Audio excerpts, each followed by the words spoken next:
Hello, hello, and welcome to episode number 221 of the Untamed the Wild Soul podcast. I'm your host, Elizabeth D'Alto, and this is Sunday Sermon number 21. This Sunday sermon is for single women and their loved ones. And if you're new around here, or this is your first Sunday sermon, these are shorter solo episodes, just 10 to 20 minutes, where I do things like oracle readings or share my favorite prayers, poems, and excerpts from what I'm reading. They're like wild and untamed gospel, heart ponderings, and delicious morsels of wisdom to spark your own truth, power, and love from my wild soul to yours. In these episodes, I explore creative and inspiring ideas, thoughts, and ruminations for you to be nourished and fed by going into your week. As a person who was raised with religion, another inspiration to create these sermons was to provide a Sunday ritual that's more aligned with my current and ever-evolving spirituality and worldviews. That said, all belief systems are welcome here on the show.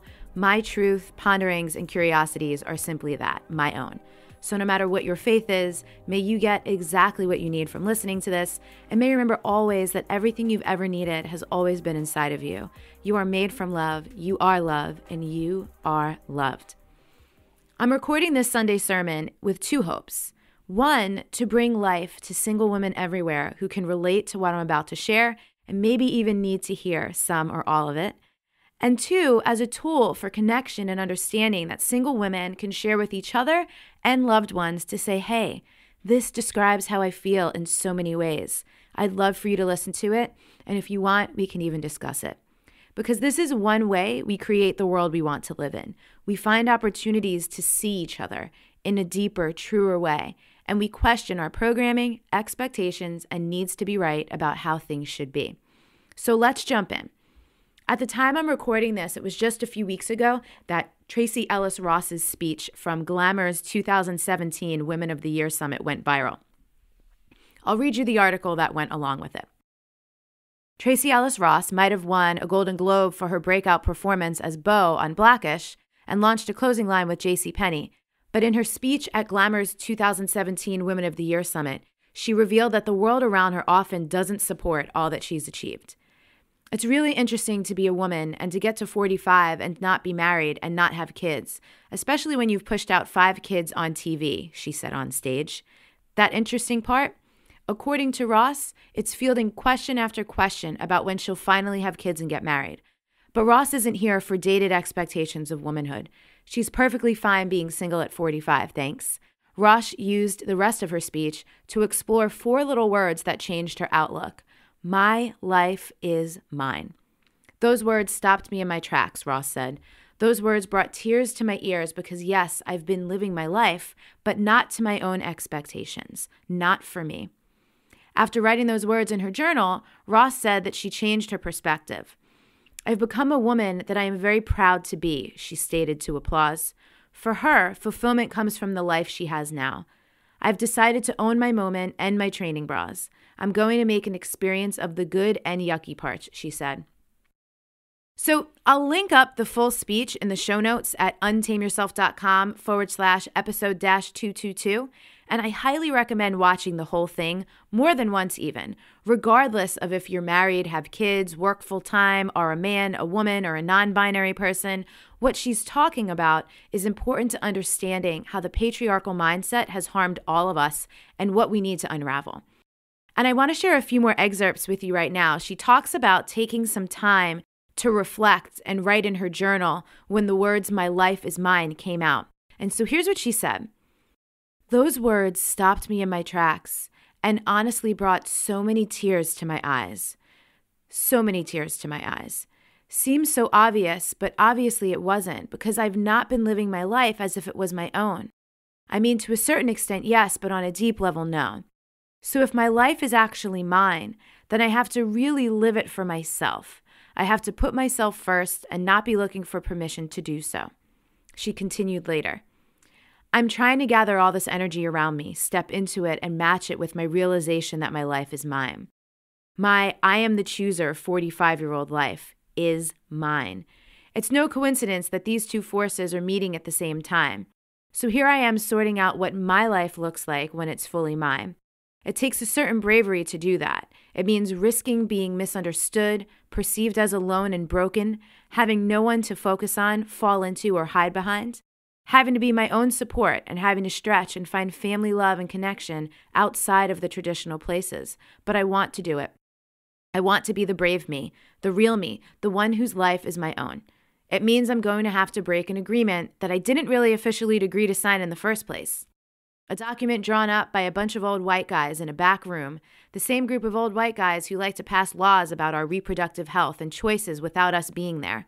That agreement says we are here to be of service to others, that our destiny is to live in the shadow of men, that we're simply objects of desire, and that we're willing to live with having our voices stifled again and again by the misogyny of our culture. Well, listen here, ladies, I'm tearing it up. It's going bye-bye and I'm drawing up a new one, and my terms are this.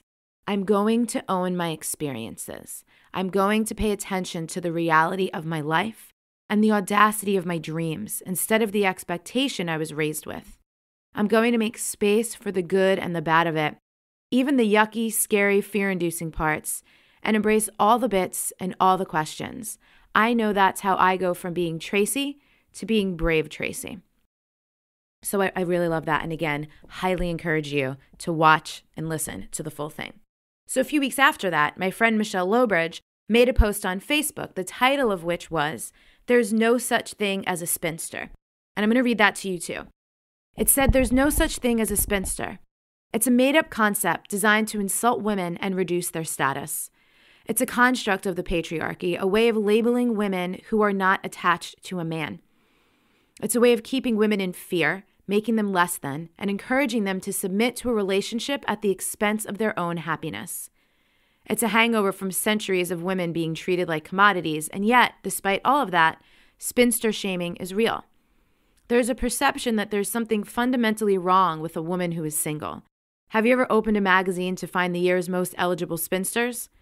The word bachelor elicits a sense of the desirable, a coveted status. The word spinster, harsh, bitter, and evoking a sense of something tragic and lonely. It's okay to be young and single, but as a woman dares to get older, there's an assumed desperation or defect. She must want to be set up with a man. She must be hunting for a mate. And if she isn't on the prowl, then she must be a fierce feminist who thinks men are unnecessary, or she's simply too fussy for her own good. All little boxes that help the media and men to explain and examine the single female as if they were a species. Yet someone's marital status tells you almost nothing about them. It doesn't describe their personality, their hopes and dreams, their talents and skills, their senses of humor and adventure. The problem is that stigma sticks like glue. The idea of the mad cat lady and all that it represents is welded into our culture, our conversation, and our conscience. And from there, it permeates everything. In kinesiology, when working with addiction, one of the first things to do is release the stress around the idea that there is a problem.